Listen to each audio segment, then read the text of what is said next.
Բարև ձեզ հարգելի հայրենակիցներ, ես Մարատ Հակոբյանն եմ Կիևից։ Այսօր Ուկրաինա-Ռուսաստանի լայնածավալ ներխուժման 1460-րդ օրն է, երևում է երեկվա ջախջախված գործարանների, նավերի և ինքնաթիռների խայտառակությունը արագ մոռացնել տալու համար Պուտինը շտապ կարգով կազմակերպեց զանգվածային հարված Ուկրաինայի ուղղությամբ, կիրառելով բալիստիկա, թևավոր հրթիռներ և դրոններ, կրակի տակ էին հայտնվել Կիևի մարզը, Դնեպրոպետրովսկի, Կիրովագրադի, Նիկոլաևի, Օդեսայի, Պոլտավայի և Սումիի մարզերը։ Ռուսաստանի նոր հարձակմանը արձագանքել է Ուկրաինայի նախագահ Զելենսկին, նա հրապարակել է ռուսական հարվածների հետևանքների կադրերը, նշելով, որ հիմնական հարվածը հասցվել է էներգետիկ օբյեկտներին, սակայն վնասվել են նաև բնակելի շենքեր և երկաթուղային ենթակառուցվածքներ։ Նախագահը տեղեկացրել է, որ շարունակվում է ռուսական գիշերային գնդակոծության հետևանքների վերացումը, մոտ 300 հարվածային դրոններ, որոնց մեծ մասը շահեդներ են, և 50 տարբեր տիպի հրթիռներ, որոնց զգալի մասը բալիստիկ հրթիռներ են, արձակվել են Ուկրաինայի ուղղությամբ։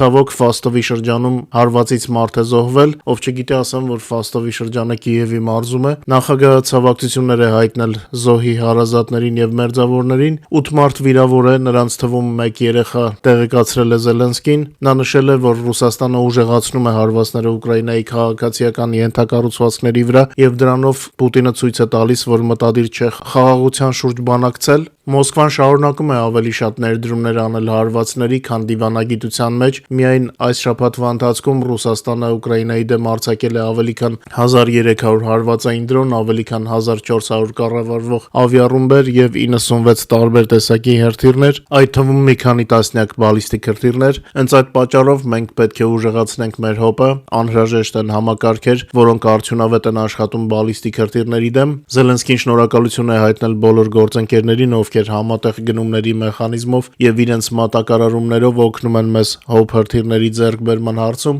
Յուրաքանչյուր նման փաթեթ պաշտպանում է կրիտիկական ենթակառուցվածքները և պահպանում կյանքի բնականոն ընթացքը, ընդգծել է Զելենսկին։ Ըստ Ուկրաինայի զինուժի գլխավոր շտաբի տվյալների, հարձակման ընթացքում Ուկրաինայի օդային տարածքում արձանագրվել է օդային հարձակման ընդհանուր 345 միջոց, դրանց թվում 4 ցիրկոն հականավային հրթիռ, 22 բալիստիկ հրթիռ Իսկանդեր-M և S-400, 18 Խ-101 թևավոր հրթիռ, 2 Իսկանդեր K հրթիռ, 4 կառավարվող ավիացիոն Խ-59 և Խ-69 հրթիռներ, ինչպես նաև 297 հարվածային դրոն, որոնցից մոտ 200-ը շահեդներ էին։ Սա թերևս Մոսկվայի պատասխանն է Թրամփի այսպես կոչված հատուկ բանագնացների լավատեսական հայտարարություններին։ Մինչ Ամերիկան Իրանի շուրջ է կենտրոնացրել Իրաքի պատերազմից ի վեր ամենախոշոր մարտական խմբավորումը և ամբողջ աշխարհը գուշակում է, թե երբ տեղի կունենա հարվածը Իրանին, Ուկրաինայի պաշտպանության ուժերը առաջ են շարժվել ռազմաճակատում, երկրի հարավում, և ամբողջ աշխարհը գիտի, քանի մեր ուժերը հերիքի պետք է գրոհենք, բայց անպայման խնայելով մեր զինվորների կյանքերը։ Ցավոք կան դեպքեր, երբ խնայել չի ստացվում։ Երեկ Ուկրաինայի հայերի միությունը հայտարարեց ևս մեկ հերոսի, մեր հայրենակցի անունը, ով իր կյանքը զոհաբերեց Ուկրաինայի ազատության համար։ Մաքսիմ Ռազմիկի Եգանյանը նրանցից մեկն է, ով անվարան միացավ զինված ուժերին և կանգնեց իր երկիրը պաշտպանելու համար։ Համայնքի համար յուրաքանչյուր զոհ մեծ կորուստ է, և մենք չենք մոռանա մեր հերոսներին։ Մեր ցավակցությունները Մաքսիմի հարազատներին և բարեկամներին։ Կրեմլը ուժեղացնում է տեղեկատվական արշավը, փորձելով համոզել Արևմուտքին, թե Ռուսաստանի հաղթանակը ռազմաճակատում իբր անխուսափելի է, սակայն անկախ վերլուծաբանների հրապարակած իրական տվյալները զգալիորեն տարբերվում են Ռուսաստանի հայտարարություններից։ Այս մասին նշվում է Պատերազմի ուսումնասիրման ամերիկյան ինստիտուտի THARM զեկույցում։ Փորձագետները ընդգծում են, Մոսկվայի պաշտոնական հռետորաբանությունը ավելի շատ ուղղված է արտաքին լսարանին, քան մարտի դաշտում տիրող օբյեկտիվ իրավիճակի արտացոլմանը։ Միաժամանակ Կրեմլը ուժեղացնում է թվային վերահսկողությունը Ռուսաստանի բնակչության նկատմամբ։ Շատերը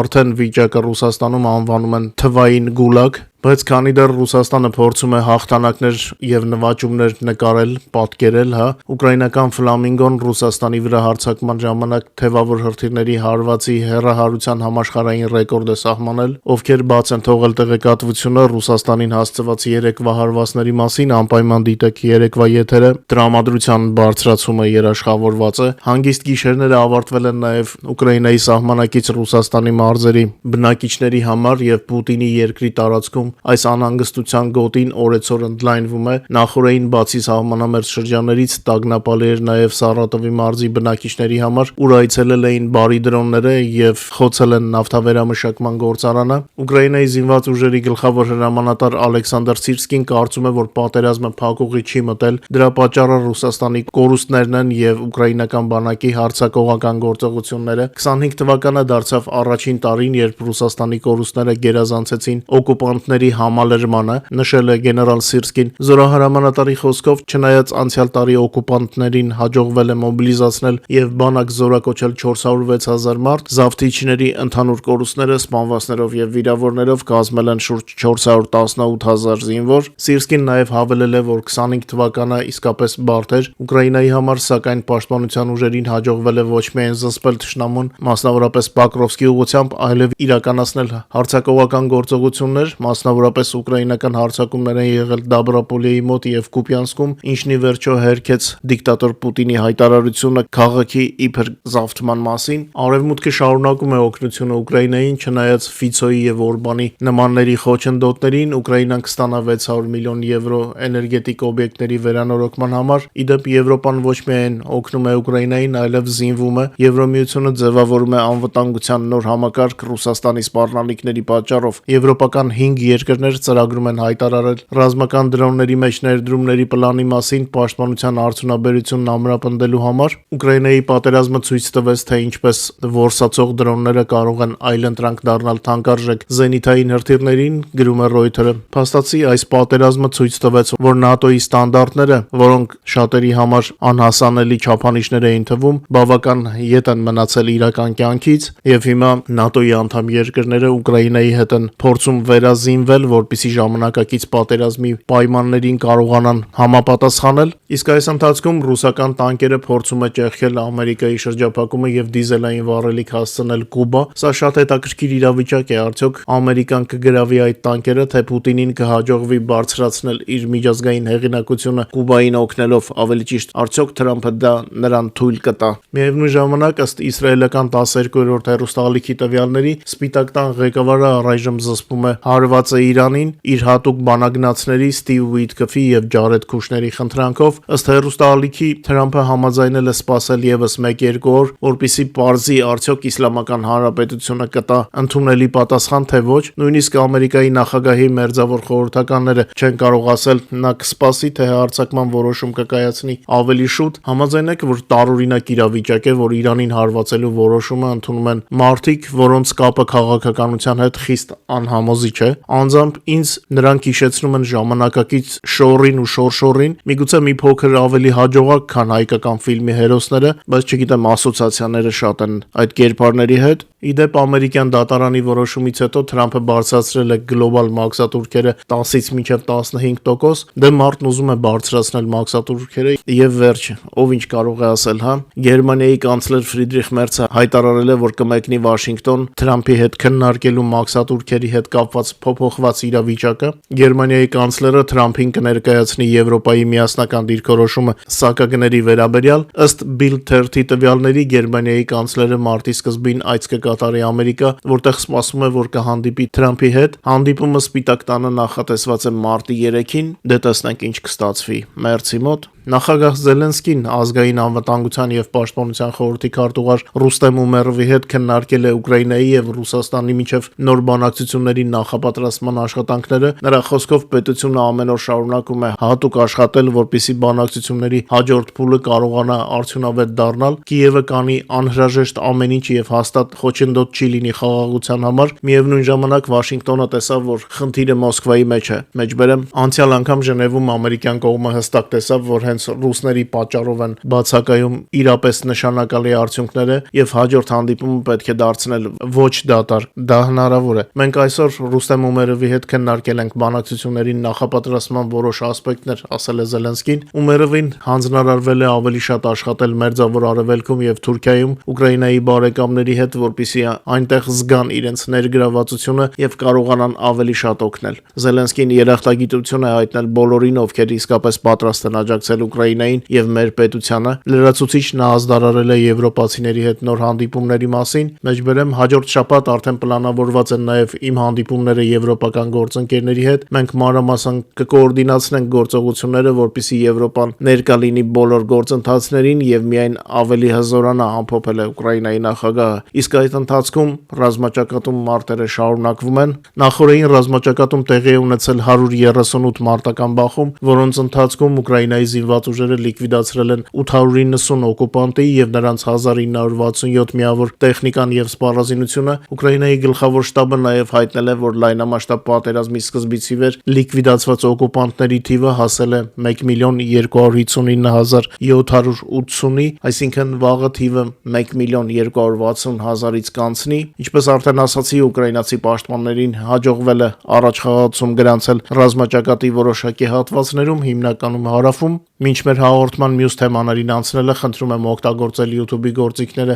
մեր եթերի առաջ խաղացմանը նպաստելու համար։ Խնդրում եմ լայքեք եւ եթե հնարավոր է կիսվեք մեր հեռարձակման սոցիալական ցանցերում։ Հիշեցնեմ նաեւ, որ օրը 24 ժամ կարող եք տեղեկանալ Ուկրաինայի եւ Ուկրաինայի շուրջ նորությունների մասին մեր Telegram-յան ալիքից, QR կոդը ձեր էկրաններին է։ Բաժանորդագրվեք, որպեսզի տեսնեք ամենաակտուալ եւ ոգևորիչ կադրերը։ Օգտվելով առիթից ուզում եմ շնորհակալություն հայտնել ձեզ ամեն օր ինձ ցուցաբերած աջակցության համար, ձեր լայքերով եւ մեր հեռարձակումը սոցիալական ցանցերում տարածելով շատ եք օգնում մեր ալիքին։ Սա շատ օգտակար է YouTube-ի համար, հատկապես դժվար ժամանակահատվածում, ինչի համար շատ շնորհակալ եմ ձեզ։ Financial Times-ը նշում է, որ ներդրողները Ամերիկայից փախչում են Եվրոպա։ Միջազգային ներդրողները արագացված կարգով կապիտալը Ամերիկայից տեղափոխում են Եվրոպա։ Փետրվարին եվրոպական բաժնետոմսերում միջոցների ներհոսքը կարող է ռեկորդային դառնալ։ Ներդրումային առաջնահերթությունների փոփոխությունը, Եվրոպայում պաշտպանական ծախսերի բումը եւ ամերիկյան տնտեսության դանդաղման նշանները նոր միտում են ձևավորում կապիտալի համաշխարհային շուկայում։ Ինչպես հայտնում է Financial Times-ը, միջազգային ներդրողները ակտիվորեն միջոցները ամերիկյան շուկայից տեղափոխում են եվրոպական ակտիվներ։ Պարբերականի գնահատականներով արդեն փետրվարի առաջին կեսին եվրոպական բաժնետոմսերում ներդրումների շաբաթական ներհոսքը հասել է մոտ 10 միլիարդ դոլարի։ Եթե այս դինամիկան պահպանվի, ամիսը կարող է բացարձակ ռեկորդ սահմանել եվրոպական ֆոնդային հարթակներում կատարվող ներդրումների քանակով։ Վերլուծաբանները որպես առանցքային գործոններից մեկը նշում են ամերիկյան ֆոնդային շուկայի կառուցվածքը։ Վերջին տարիներին ՏՏ ընկերությունների նախևառաջ արհեստական բանականության հետ կապված ձեռնարկությունների մասնաբաժինը կտրուկ աճել է։ Արդյունքում շատ գլոբալ հիմնադրամներ ձգտում են դիվերսիֆիկացնել ռիսկերը եւ նվազեցնել կախվածությունը տեխնոլոգիական սեկտորից։ Եվրոպական բորսաները իրենց հերթին ընկալվում են որպես ավելի ավանդական, այստեղ ավելի բարձր է բանկերի, հումքային ընկերությունների, արդյունաբերության եւ էներգետիկայի մասնաբաժինը, ինչը դրանք գրավիչ է դարձնում պորտֆելների վերաբալանսավորման համար։ Ներդրողների համար լրացուցիչ խթան է հանդիսանում եվրոպական երկրների պետական ծախսերի ավելացումը պաշտպանական տեխնոլոգիաների եւ արդյունաբերական ոլորտում։ Ռազմական բյուջեների աճի ֆոնին պաշտպանական եւ արտադրական ընկերությունների բաժնետոմսերի արժեքը կայուն աճ է ցույց տալիս, ինչը ուժեղացնում է հիմնադրամների հետաքրքրությունը տարածաշրջանի նկատմամբ։ Վերլուծաբանները կարծում են, որ նման ոլորտներում ներդրումները ընկալվում են որպես երկարաժամկետ կառուցվածքային միտում։ Միաժամանակ ամերիկյան տնտեսությունը դանդաղման ազդանշաններ է տալիս։ Պոլիտիկո պարբերականը հղում անելով Ամերիկայի առևտրի նախարարության տվյալներին գրում է, որ 25 թվականի վերջին աճի տեմպերը էապես նվազել են։ 4-րդ եռամսյակում Միացյալ Նահանգների հնան աճել է ընդամենը 1,4%-ով, այն դեպքում, երբ տարեկան գնաճը դեկտեմբերին հասել է մոտ 3%-ի։ Հրապարակման հեղինակների կարծիքով իրավիճակի վրա ազդել են բյուջետային տևական շատդաունները եւ սպառողական ծախսերի նվազումը։ Թույլ մակրոտնտեսական տվյալների համադրությունը ընդհատեց դրական հաշվետվությունների շարքը, որոնք նախագահ Թրամփի վարչակազմը նախկինում բերում էր որպես իր տնտեսական քաղաքականության արդյունավետության ապացույց։ Ինքը Թրամփը տնտեսական խնդիրների պատասխանատվությունը բարդեց կոնգրեսի դեմոկրատների վրա, որոնք չաջակցեցին բյուջեին, ինչպես նաև դաշնային պահուստային համակարգի նախագահ Ջերոմ Ֆաուելի վրա, ով հրաժարվեց իջեցնել տոկոսադրույքները։ Դե Թրամփը միշտ գտնում է, չէ՞, ում վրա բարդի խնդիրները։ Ինքը փայլուն ղեկավար է եւ անսխալ, ըստ իր կարծիքի։ Անցնենք մեր հարվածների լուրերին։ Էնգելսում եւ Սարատովում Ռուսաստանի փետրվարի 22-ի գիշերը որոտացել են պայթյուններ բարի դրոնների հարձակումից հետո, ինչպես միշտ բոլոր հնարավոր կադրերը մեր Telegram-յան ալիքում են, այնտեղ են նաեւ Սարատովի նավթավերամշակման գործարանի վերևում բարձրացող ծխի սյուների կադրերը։ Ուկրաինայի գլխավոր շտաբը առայժմ մանրամասներ չի հայտնում, առնվազն մեր եթերը պատրաստելու պահին դեռ չկար, այնպես որ ունենք մեր Telegram-ում հրապարակված կադրերը եւ տեղացիների սոցիալական ցանցերում կիսված տեղեկատվությունը։ Հայտնվել են Ուդմուրտիայի ռազմավարական հրթիռային գործարանի մասշտաբային ավերածությունների ապացույցները Ֆլամինգոյի հարվածից հետո փաստացի Deep Strike-ը բավական հաջողված է, սա երեկվա հարվածի մասին է, հաստատվել է ուկրաինական հրթիռների կողմից Ուդմուրտիայի ռազմավարական Ոդկինսկի գործարանի հաջող խոցումը, ազդեցիկ կիբերբորոշնա Օսինթ նախագիծը հրապարակել է արբանյակային լուսանկարներ, որոնցում հստակ երևում են այդ հարձակման հետևանքները։ Փորձագետները կարծում են, որ պայթյունը տեղի ունեցել շենքի ներսում, սա նշանակում է, որ հիմնական ավերածությունները ռուսական գործարանի ներսում են, անմիջապես արտադրամասում։ Մասնագետները ենթադրում են, որ արտադրամասի ներքին տարածքները կարող են ամբողջությամբ այրված լինել։ Հարվածը հասցվել է 19-րդ մասնաշենքին, ձեր էկրաններին տեսնում եք հարվածի հետքերը, սա գալվանական դրոշման արտադրամասն է, հենց այստեղ է իրականացվել մետաղական դետալների ձևավորումը, դրոշմումը եւ հրթիռային տեխնիկայի Իրանի տարրերի պատրաստումը։ Այս արտադրամասը կրիտիկական նշանակություն ունի գործարանի աշխատանքի համար, այնտեղ ստեղծվում է արտադրանքի Իրանների բազային կառուցվածքը, առանց այս փուլի հնարավոր չէ հրթիռային համալիրների հետագա հավաքումը։ Նման հզորությունների կորուստը կարող է էապես դանդաղեցնել ռուսական ռազմարտունաբերական համալիրի կարիքների համար արտադրանքի թողարկումը, նպատակն էլ հենց դա էր։ Ռուսական իշխանությունները հաստատել են Ուդմուրտիայի մարդունաբերական օբյեկտի վրա հարձակման փաստը, սակայն մանրամասները պաշտոնապես չեն բացահայտում։ Անցնենք Middle Strike-ին։ Ուկրաինայի զինված ուժերի անօդաչու համակարգերի ուժերը գիշերը հաջողությամբ գրոհել են օկուպացված Լուգանսկի օկուպանտների նավթաբազան եւ խոցել թշնամու եւս մի քանի կարևոր թիրախներ։ Ուկրաինական անօդաչու համակարգերի ուժերը օկուպանտների համար թեժ գիշեր են կազմակերպել։ Հարձակման են ենթարկվել թշնամու կարևոր օբյեկտները օկուպացված Դոնեցկում, Լուգանսկում եւ Մարիուպոլում։ Մանրամասները եւ կադրերը առավոտյան հրապարակել է Ռոբերտ Մադյար Բրովդին։ Մենք մեր Telegram-ում անմիջապես կիսվել ենք այդ տեսանյութերով։ Փետրվարի 22-ի գիշերը Դոնեցկում եւ Մարիուպոլի մոտ շարքից դուրս են բերվել HOP-2 համակարգ, խոսքը Տոր համակարգերի մասին է։ Այրվել է նաեւ Լուգանսկի նավթաբազան, հայտնում է Մադյարը։ Առաջինը հարվածի տակ է դրվել Դոնեցկից 1 կիլոմետր հեռավորության վրա գտնվող ռուսական Տորը։ Դրանից հետո մեր ուժերը հարված են հասցրել Մարիուպոլի մոտակայքում Տապալինոյում գտնվող եւս մեկ ռուսական Տորի, իսկ դրանից հետո հարվածը իրականացվել արդեն Լուգանսկի նավթաբազային, համացանցում արդեն հայտնվել են այդ օբյեկտում բռնկված հզոր հրդեհի տեսանյութերը, դե իհարկե մենք էլ ենք կիսվել մեր Telegram-ում։ Թշնամու հեռահար, միջին եւ մերձակա շառավղի հոբ համակարգերի մասերի մեթոդական հայտնաբերումն ու ոչնչացումը մեր առաջնահերթություններից է, նշում է Մադյարը։ Իսկ ես նշեմ, որ տարբեր ուղղություններով խոցված այս հոբ համակարգերը նոր բաց երթուղիներ են մեր ավելի հզոր հարվածների համար, այնպես որ պատմությունը շարունակություն է ունենալու։ Իդեպ ուզում եմ երախտագիտությամբ նշել, որ մեր սիրելի Երևանում այսօր տեղի է ունեցել միջոցառում նվիրված Ուկրաինայի դեմ Ռուսաստանի լայնամասշտաբ ագրեսիայի 4-րդ տարելիցին։ Ես ուզում եմ շնորհակալություն հայտնել բոլոր կազմակերպիչներին եւ հատկապես մասնակիցներին, ինչպես նաեւ անդադար աջակցության համար Հայաստանի Եվրոպական կուսակցությանը եւ նրա ղեկավար Տիգրան Խզմալյանին։ Այսօր շատերն են բառերով խոսում Ուկրաինային աջակցելու մասին, բայց իսկական ընկերները այսօր այդ միջոցառմանն էին։ Ես հատուկ եմ սա ընդգծում, որովհետեւ որքան երկար է տևում պատերազմը, այնքան ավելի շատ մարդիկ են հրապարակայնորեն անցնում ուկրաինական կողմը, ավելի ճիշտ ասում են, թե անցնում են, եւ որpիսի ասողներին տարբերենք իրական ընկերներից, ես որոշեցի մատնանշել միջոցառման մասնակիցներին։ Մենք պատերազմի մեջ ենք եւ ավելի սուր ենք տարբերում գործը խոսքից։ Մեր լսարանը հաճախ է լսել մեր զրուցակիցներից Ուկրաինային աջակցելու մասին, բայց այսօր միջոցառման վայրում քաղաքական ուժերից ես տեսա միայն Հայաստանի Եվրոպական կուսակցությանը Տիգրան Խզմալյանի ղեկավարությամբ։ Կարծում եմ սրանով ամեն ինչ ասված է։ Հուսանք, որ այլ քաղաքական ուժերն էլ խոսքից գործի կանցնեն, համենայն դեպս նրանք այդ հնարավորությունը ունեն։ Եվ հենց այս պահին ստացանք տեղեկություն, որ բարի դրոնները այցելել են Մոսկվա, Պուտինի զորքերը փորձում են խոչընդոտել այցին, ինձ թվում է առաջիկա ժամերին բարձ կլինի զարգացումների ուղղությունը։ Մյուս կողմից էլ սովորեցնում ենք ռուսներին, որ իրենց գրոհը մեր վրա վերջնական չէ, մենք մեր խոսքը անպայման պետք է ասենք։ Այսքանով ավարտեմ Կիրակնորյա մեր եթերը։ Շնորհակալ եմ, որ մեզ հետ եք, խնդրում եմ չմոռանալ լայքել մեր եթերը եւ հնարավորության դեպքում կիսվել սոցիալական ցանցերում, իսկ նրանց, ովքեր դեռ չեն բաժանորդագրվել մեր ալիքներին, խնդրում եմ անպայման բաժանորդագրվել, դա մեզ շատ կօգնի։ Թող գալիք շաբաթը ձեզ բերի նպատակների իրականացում եւ բարգավաճում, բարով մնաք եւ մինչ վաղը։